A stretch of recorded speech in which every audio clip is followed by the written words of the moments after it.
to Just Be Yoga. I am Valerie, your yoga instructor, and I'm just going to go through a few of our yoga props that you might want to have handy when you are practicing here with me. Now, if you don't have any of these things, it's totally okay. We can modify, and there are things that you can use in your home every day, so don't feel that you need to go out and buy any of these props right now. Two things that you might want to have are a set of blocks. Blocks look like this. Now, if you don't have blocks, you can use anything in your home that would be similar to this. Water bottles are always a really good option.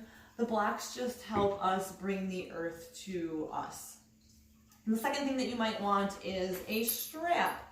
Yoga straps come in handy for a lot of different reasons. And again, if you don't have a strap, you can always just use a towel or a belt.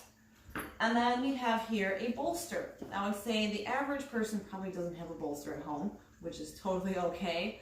If you have just your basic bedroom pillow, or if you have a larger pillow on your couch, that will totally work just fine as a bolster.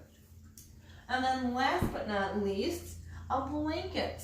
Anyone who has sensitive knees, you might want to place this underneath your knees while we're practicing. It's always nice to wrap up in a blanket during Shavasana, and we might also be sitting on it just to lift our hips during times in practice. So any blanket that you have at home will work just great. And then last but not least, you're going to need a nice yoga mat.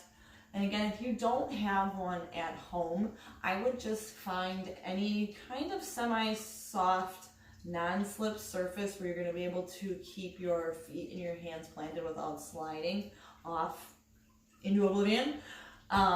So yeah, these are the things that I just want you guys to be aware of, because sometimes I might cue that or you might see them in the videos. But again, if you don't have any of these things at home, no biggie. You are still going to be able to practice with me. All right, I'll see you guys next time. Namaste.